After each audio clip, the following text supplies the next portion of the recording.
Hello friends, कैसे हैं आप लोग। और आशा करते हैं कि आप लोग घर पे होंगे, आप सुरक्षित होंगे और मन लगाकर पढ़ाई कर रहे होंगे। हमारा वीडियो देखकर आप अच्छे से अपना नोट्स भी तैयार किया होगा।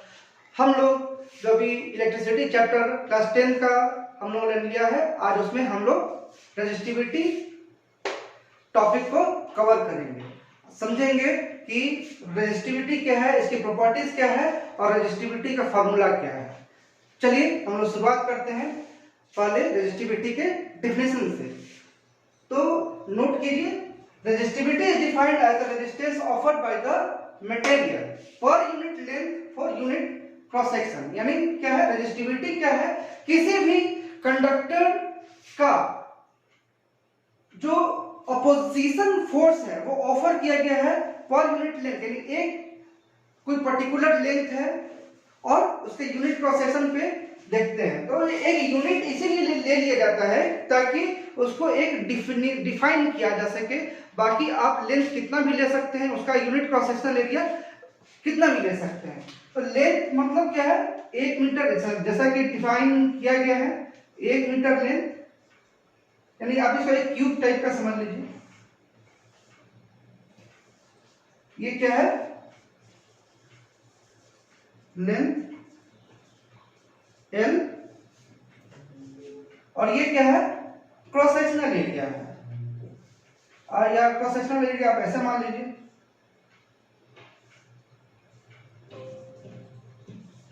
जो कि एक क्यूब का क्रॉस सेक्शनल एरिया होता है। ठीक है, या तो आप इस तरह से भी आप मान सकते हैं। ये टोटल एरिया कितना हो गया,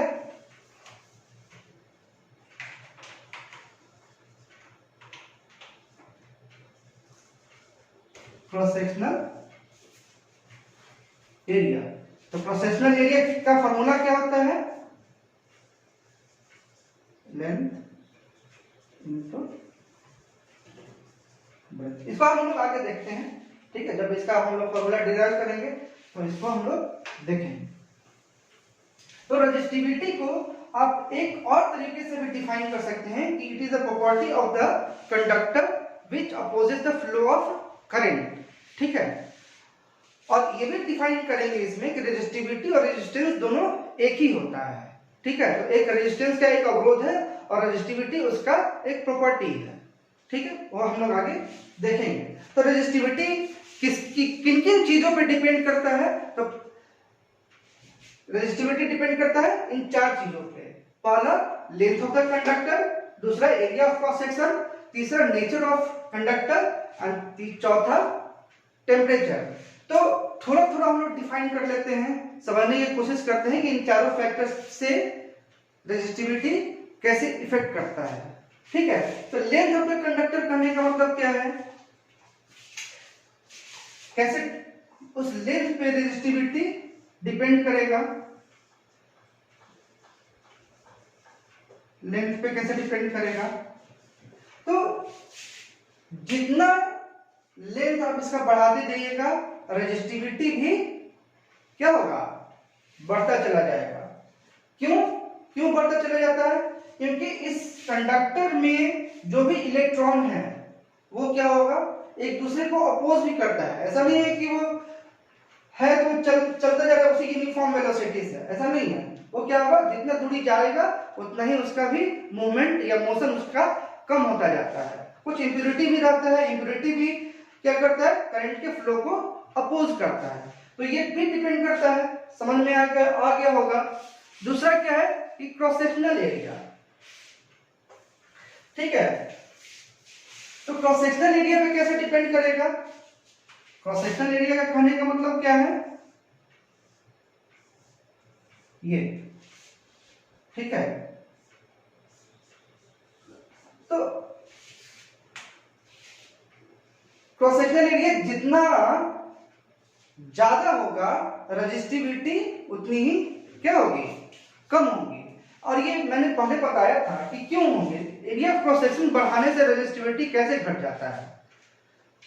तो आप एक चीज ये मानकर चलिए कि एक पतला सा रोड है या ब्रिज है और एक चौड़ा ब्रिज है, और बहुत सारे लाखों लोगों को उस ब्रिज से पार करना है या उस रोड से पार करना है। तो रोड अगर पतला होगा तो क्या होगा, धक्का मुक्की ज्यादा होगा लोगों में, पहले जाने के लिए, तो उस धक्का मुक्की को हम लोग वहां पे क्या कहेंगे, रेजिस्टिविटी, रेजिस्टेंस पैदा हो रहा है। तो इसी तरीके से जब एरिया ऑफ क्रॉस सेक्शन या जो वायर है वो अगर पतला वायर है तो इलेक्ट्रॉन्स का फ्लो यानी का फ्लो अगर ज्यादा होगा तो क्या होगा, वो चल नहीं पाएगा और वो बीच रास्ते में ही टूट जाएगा। जैसे हम लोगों ने देखा होगा फ्यूज जब हम लोग घर में इलेक्ट्रिकल सर्किट में यूज करते हैं तो पतला से फ्यूज बांधते हैं, ठीक है। तो पतला से बांधने का मतलब ये होता है कि जैसे ही करंट का फ्लो ज्यादा होगा वो ब्रिज है, वो एक तरह का क्या है, ब्रिज है, वो ब्रिज ब्रेक कर जाएगा। लेकिन अगर क्रॉस सेक्शन एरिया ज्यादा कर देंगे फ्यूज वायर का तो क्या होगा, या मोटा तार लगा देंगे तो क्या होगा, वो टूटेगा नहीं, यानी करंट का फ्लो अगर ज्यादा होगा तो वो नहीं टूटेगा और हमारे शॉर्ट सर्किट होने का डर रहेगा। तो इसका भी कुछ एडवांटेज है, क्रॉस सेक्शनल एरिया ज्यादा या कम होने का भी एडवांटेज है। लेकिन एक चीज ये है कि जितना ज्यादा रोड की चौड़ाई होगी लोग उतना ही पास करेंगे, यानी कंडक्टर का चौड़ाई यानी उसका क्रॉस सेक्शनल एरिया जितना ज्यादा होगा इलेक्ट्रॉन का फ्लो उतना ही ज्यादा होगा, ठीक है। और जितना ज्यादा इलेक्ट्रॉन का फ्लो होगा उतना ही ज्यादा रेजिस्टिविटी कम होगी, उतनी ही कम रेजिस्टेंस उसमें डेवलप होगा, क्योंकि ज्यादा ज्यादा इलेक्ट्रॉन पास करेगा। तो इसको हम लोग क्या डिफाइन कर सकते हैं, R is inversely proportional to area of cross section, means area of cross section अगर ज्यादा होगा तो रेजिस्टेंस कम होगा, ठीक है।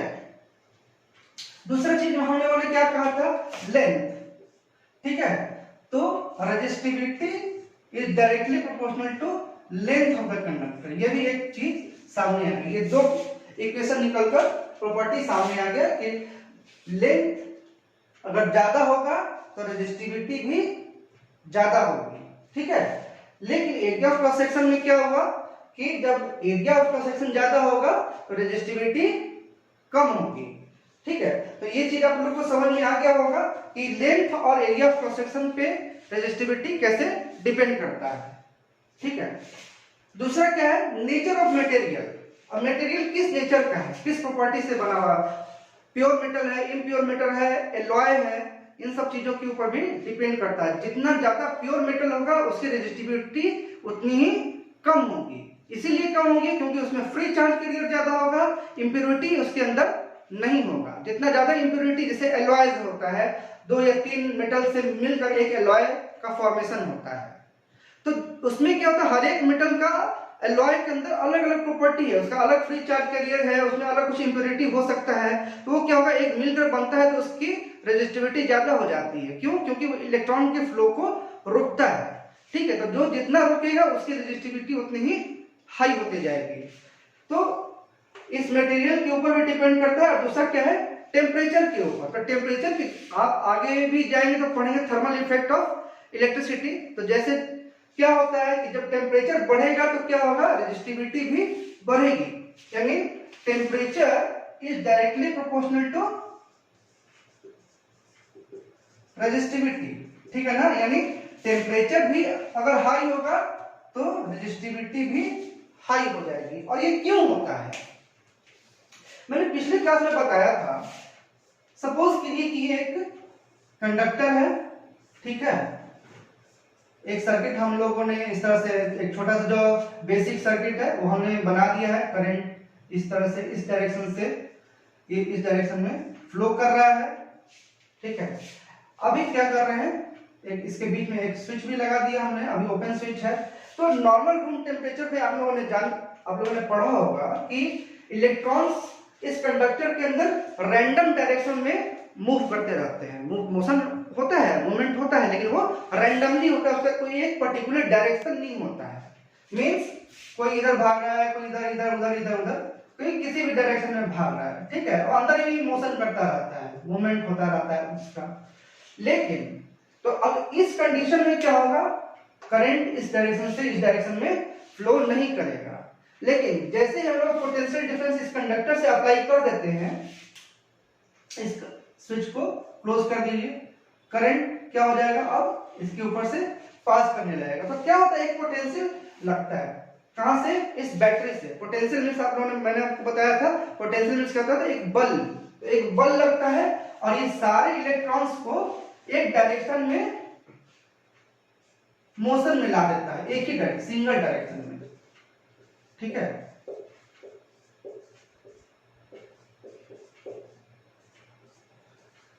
और इस तरह से करंट का फ्लो होने लगता है।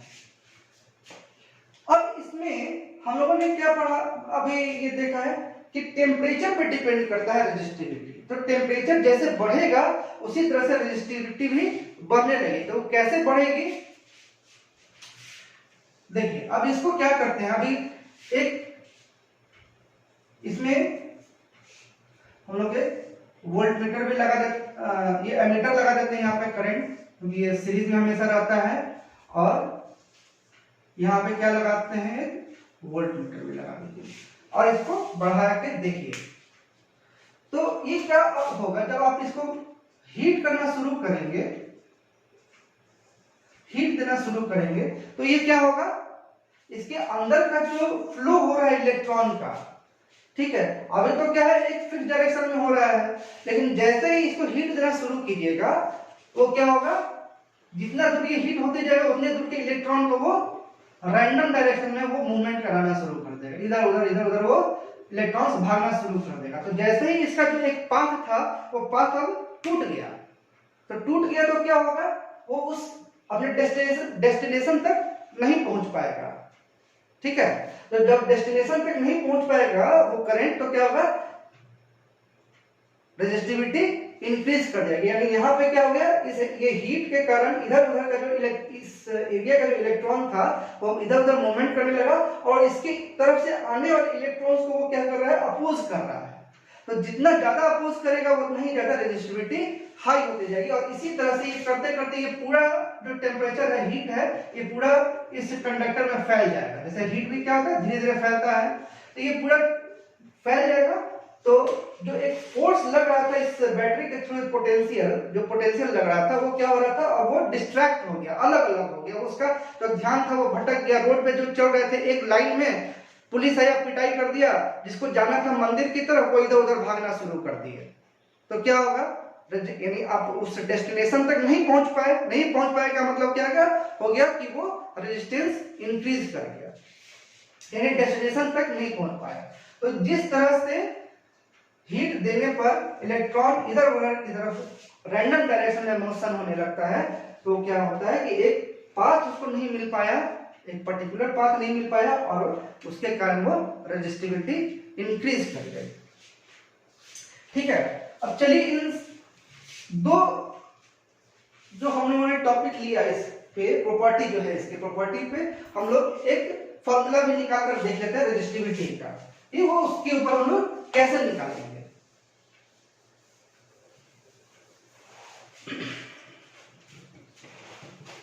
तो दो चीज हम लोगों ने देखा, ये एक फर्स्ट इक्वेशन और एरिया ऑफ क्रॉस सेक्शन हमने अभी निकाला था, R is inversely proportional to area of cross section.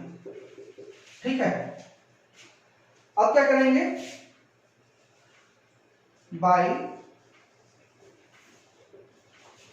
Combining 1 and 2, तो क्या हो गया, अब कंबाइन कर दीजिए, तो दोनों में R कॉमन है। ठीक है, तो R is directly proportional to क्या हो जाएगा, L/A, यही निकल के आएगा, ये थर्ड नंबर आ गया।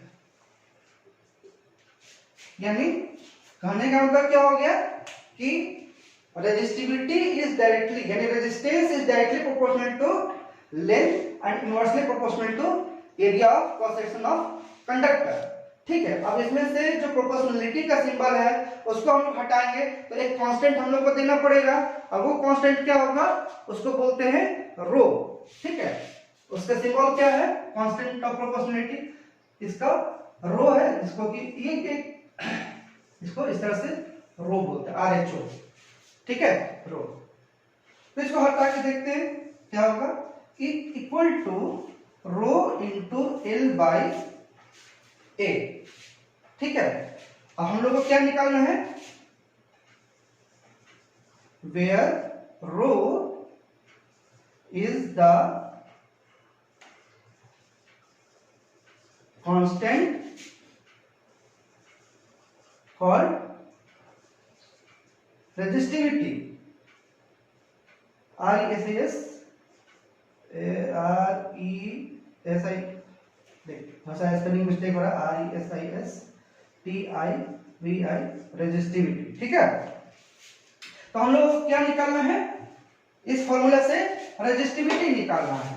ठीक है, तो क्या करेंगे, रो इक्वल टू R इंटू ए, क्योंकि ये क्या चला जाएगा, यहां चला जाएगा, बाई एल। ठीक है, तो रेजिस्टिविटी का ये फॉर्मूला आपके सामने निकल के आ गया। तो where R is the resistance, A is the area of cross section and L is the length. ठीक है, अब इस फॉर्मूला से हम लोग इसका यूनिट भी निकाल कर देखते हैं कि ऐसा यूनिट ऑफ रेजिस्टिविटी क्या है। ठीक है, तो क्या निकल के आएगा सामने, इधर हम इसको बनाकर देखते हैं। ठीक है, तो क्या है, रो इक्वल टू क्या है, R into A by L. ठीक है, क्या निकल के आएगा, जब इसको हम लोग मेजरमेंट कर लेते हैं, तो अगर हम लोग यूनिट क्रॉस सेक्शनल एरिया की बात कर रहे हैं, यहां पे देख रहे हैं unit cross sectional area for unit length. ठीक है, तो लेट अस टेक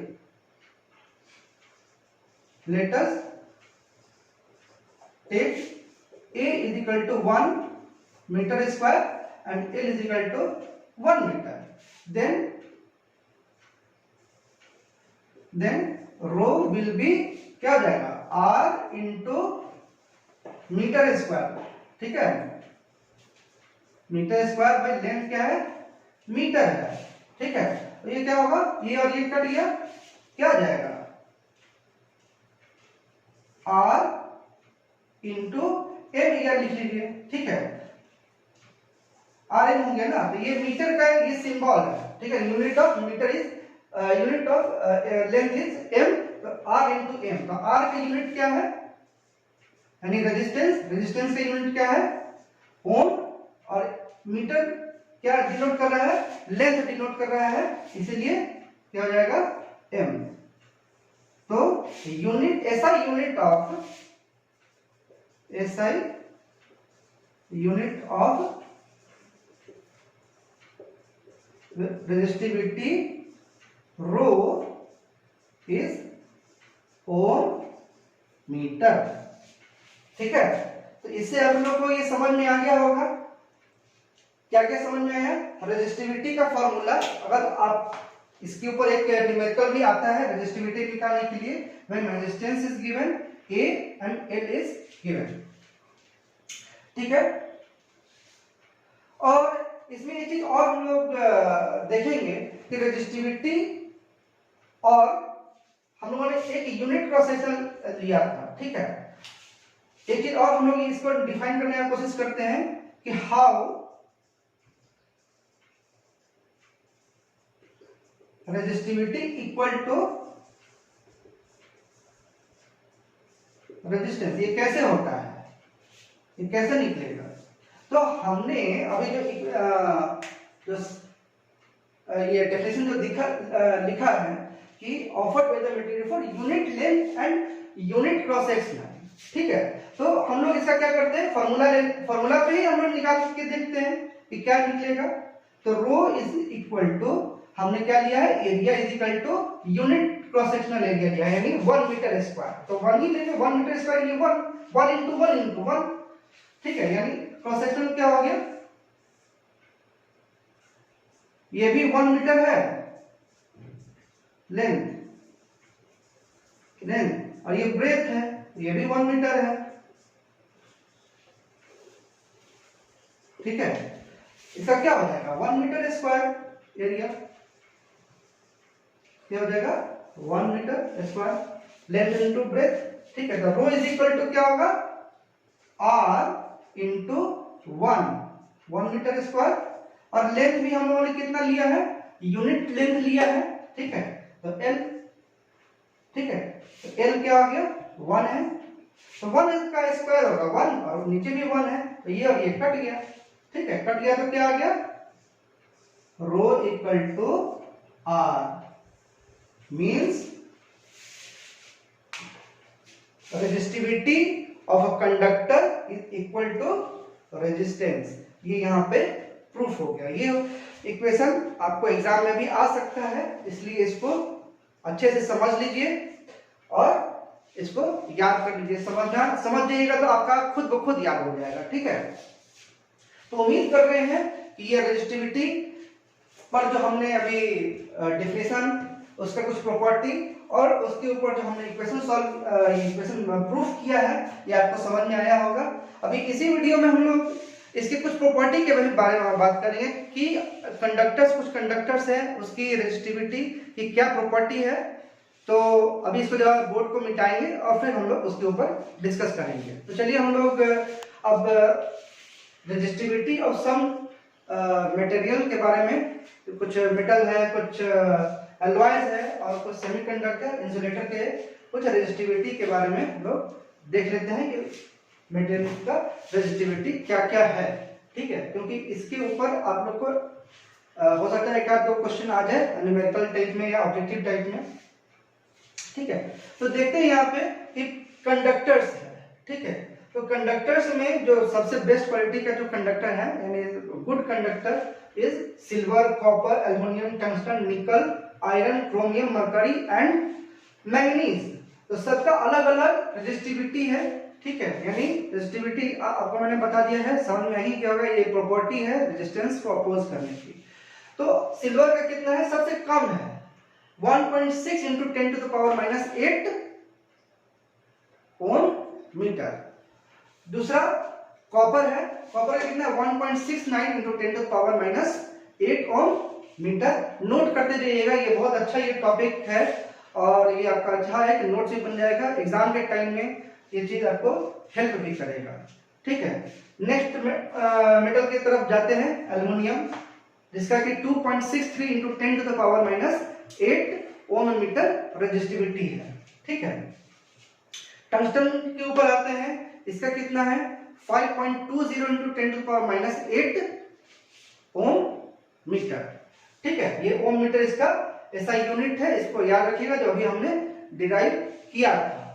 निकल का कितना है 6.84 into 10 to the power minus 8 ohm metre.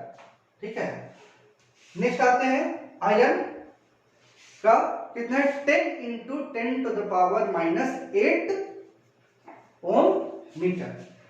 Chromium पे आते हैं, क्रोमियम का कितना है 12.9 into 10 to the power minus 8 ohm metre. ठीक है, मर्क्यूरी का कितना है, थोड़ा सा उसकी रेजिस्टिविटी ज्यादा है 94 into 10 to the power minus 8 ohm metre. और लास्ट में एक मैंगनीज आता है, मैंगनीज का कितना है 184 into 10 to the power minus 8 ohm metre. तो जैसे जैसे आप इसकी रेजिस्टिविटी का जो चार्ट देखेंगे, जैसे जैसे थोड़ा इम्प्योर मेटल आते जाएगा या उसमें जो फ्री चार्ज कैरियर है कम रहेगा, उसकी रेजिस्टिविटी क्या हो रही है, ये बढ़ती जा रही है, घट नहीं रही है, ये बढ़ती जा रही है। सबसे कम कितना है सिल्वर का, और कंडक्टर्स में ही जो प्योर मेटल है उसमें मैंगनीज का रेजिस्टिविटी सबसे ज्यादा है। उसके बाद आते हैं हम लोग अलॉयज में। तो पहला अलॉय क्या है मैंगनीन। ठीक है, मैंगनीन क्या है, 3 तरह के मेटल से ये मिलकर बनता है। पहला कॉपर, मैंगनीज और निकल। ठीक है, इसमें है ना कॉपर, मैंगनीज एंड निकल, ये तीनों का कॉम्बिनेशन होता है मैंगनीज, जिसका की रेजिस्टिविटी देखिए कितना है 44 into 10 to the power minus 8 ohm metre है। अब ये क्यों बढ़ गया देख रहे हैं, तीनों को मिला दिया गया तो क्या हो गया, तीनों आपस में जुड़ गया। तो जोड़ दीजिएगा तो क्या हो जाएगा इसकी, अब जोड़ देने का मतलब ये नहीं कि ये पूरा का पूरा जोड़ दिया, इसका कुछ रेशियो है, उस रेशियो से इस एलॉय को बनाया जाता है। ऐसा नहीं कि एकदम बराबर ले लिया, ऐसा नहीं है, सबका अलग अलग कुछ रेशियो है, उस रेशियो के हिसाब से इस एलॉय को बनाया जाता है। तो जितना एलॉय होगा एलॉयज का रेजिस्टिविटी ज्यादा होता है, इसीलिए क्योंकि उसमें फ्री चार्ज कैरियर और इम्प्योरिटी ऐड हो जाता, फ्री चार्ज कैरियर कम हो जाता है, इम्प्योरिटी ज्यादा हो जाता है, जिसके चलते उसका कंडक्टिविटी कम हो जाता है। कंडक्टिविटी कम हो गया यानी रेजिस्टिविटी बढ़ गया, यानी करंट कैरिंग कैपेसिटी घट गई। जैसे ही करंट कैरिंग कैपेसिटी घटेगा तो ऑटोमेटिकली रेजिस्टिविटी बढ़ जाएगा, यानी अवरोधक क्षमता उसका बढ़ जाएगा। दूसरा आते हैं कॉन्स्टेंटन, किस चीज से बना है? कॉपर एंड निकल से। ये कॉपर और निकल का अलॉय है जिसका कि रेजिस्टिविटी कितना है? 49 × 10⁻⁻8 ओम मीटर। और एक और नाइट्रोन ले लेते हैं। नाइट्रोन बहुत ज्यादा यूज होता है हम लोग के इलेक्ट्रिकल इक्विपमेंट बनाने में, ठीक है। अभी हम लोग बात भी करेंगे कि नाइट्रोन का यूज कहाँ पे ज्यादा हम लोग करते हैं, ठीक है ना। टंगस्टन का भी यूज करते हैं हम लोग, टंगस्टन का भी यूज करते हैं। टंगस्टन कहाँ यूज होता है? जो पहले बल्ब जो आता था फिलामेंट वाला बल्ब, उसका फिलामेंट बनाने में टंगस्टन का यूज किया जाता था, ठीक है। नाइट्रोन का क्या कॉम्बिनेशन है, कैसे बनता है नाइट्रोन? 4 तरह के मेटल हैं, उनको मिलाकर ये नाइट्रोन बनता है। तो पहला क्या है? निकल, chromium, manganese and ferrous. Ferrous यानी आयरन, ठीक है। ये 4 एलिमेंट को लेकर नाइट्रोन का फॉर्मेशन होता है, नाइट्रोन बनता है, जिसका कि रेजिस्टिविटी कितना है? 110 यानी 110 ओम 110 × 10⁻⁻8 ओम मीटर, ठीक है। अब आप ये देख रहे होंगे कि एलॉयज का सब में नाइट्रोन का रेजिस्टिविटी बहुत ज्यादा है। रेजिस्टिविटी ज्यादा है यानी क्या होगा? यानी करंट तो फ्लो करेगा उससे, लेकिन बहुत कम करंट फ्लो करेगा, ठीक है ना। एक एंड से दूसरे एंड में करंट का फ्लो बहुत कम होगा, तो रेजिस्टेंस ज्यादा हो गया। रेजिस्टेंस ज्यादा हो गया तो क्या होगा? उसमें हीट डेवलप होगा, ठीक है। आगे हम लोग पढ़ेंगे हीटिंग इफेक्ट ऑफ करंट में। तो अगर करंट को यानी को अगर रोका जाता है फ्लो होने में तो क्या होगा? वहां पे हीट डेवलप होने लगता है, ठीक है। अब हीट डेवलप होगा तो क्या होगा? ऑब्वियसली उसका हम लोग कहीं यूज कर सकते हैं। तो नाइट्रोन का यूज हम लोग कहाँ करते हैं? जैसे हीटिंग एलिमेंट बनाने में, जैसे कि आपके घर में होगा इलेक्ट्रिक आयरन, जो कि हम लोग कपड़ा प्रेस करने के लिए यूज करते हैं। तो वहां उसका जो फिलामेंट होता है अंदर में, जब उसको खोलकर देखिएगा तो उसके अंदर एक फिलामेंट होता है जो कि नाइट्रोन का बना होता है। इसीलिए क्योंकि उसकी रेजिस्टिविटी ज्यादा है और रेजिस्टिविटी ज्यादा होने के कारण उसका हीटिंग इफेक्ट भी ज्यादा होता है। जितना ज्यादा रेजिस्टिविटी होगा उतना ही ज्यादा हीट डेवलप करेगा। तो उसको हम लोग वहां पे यूज करते हैं इलेक्ट्रिक आयरन बनाने में, या और भी तरह का कुछ अगर जहाँ पे हीट डेवलप करना हो वहां पे हम लोग नाइट्रोन का यूज करते हैं। सेम चीज क्या है टंगस्टन में भी है। टंगस्टन भी हीट डेवलप करता है और उसी हीट के डेवलप होने से हम लोग को लाइट भी मिलता है, ठीक है। तो टंगस्टन की एक प्रॉपर्टी है जो कि हम लोग इलेक्ट्रिक बल्ब बनाने में यूज करते हैं। पहले उस तरह का बल्ब आता था टंगस्टन वाला बल्ब, फिलामेंट वाला, लेकिन अब तो नहीं आता है, एलईडी बल्ब आता है। तो एलईडी बल्ब में टंगस्टन का यूज नहीं होता है, उसमें हम लोग सेमीकंडक्टर का यूज करते हैं। और सेमीकंडक्टर क्या है? सिलिकॉन एंड जर्मेनियम है, ठीक है।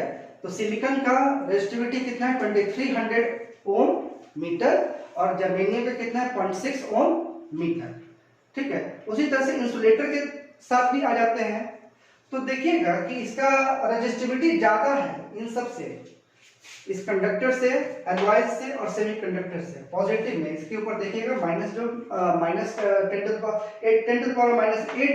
जो लिखा है इसमें नहीं है, पॉजिटिव में है। कितना है? ग्लास का 10⁻10 से लेकर 10⁻14 ओम मीटर रेजिस्टिविटी है। इंसुलेटर का ड्राई पेपर का, देखिए पेपर ड्राई लिखा गया इसलिए क्योंकि उसको अगर भीगा देंगे, पानी से अगर भीग जाता है तो उसका रेजिस्टिविटी क्या होगा? घट जाएगा और उससे करंट फ्लो होने लगेगा, ठीक है। तो पेपर का रेजिस्टिविटी कितना है? 10⁻12 ओम मीटर। डायमंड का 10⁻12 से 10⁻13 ओम मीटर। हार्ड रबर भी क्या है? एक तरह का इंसुलेटर है, उससे करंट पास नहीं होता है, इसलिए हम लोग रबर को हैंड ग्लव्स में भी यूज करते हैं। जो आप देखते होंगे कि जो बिजली मिस्त्री होता है वो जो चढ़ के बिजली का काम करता है वो हाथ में एक रबर का ग्लव्स पहने हुए होता है, इसीलिए ताकि जब भी वो बिजली का काम करे तो उसे उसके हाथ में करंट फ्लो नहीं करे, उसको करंट का झटका नहीं लगे, ठीक है, तो उसका रेजिस्टिविटी कितना है 10 to the power 13 to 10 to the power 16 ohm metre. ये डिपेंड करता है रबर की क्वालिटी के ऊपर। तो 10 टू द पावर 13 से लेकर 10 to the power 16 ohm metre उसकी रेजिस्टिविटी है। उसी तरह से इबोनाइट का 10 to the power 15 to 10 to the power 17 ohm metre है।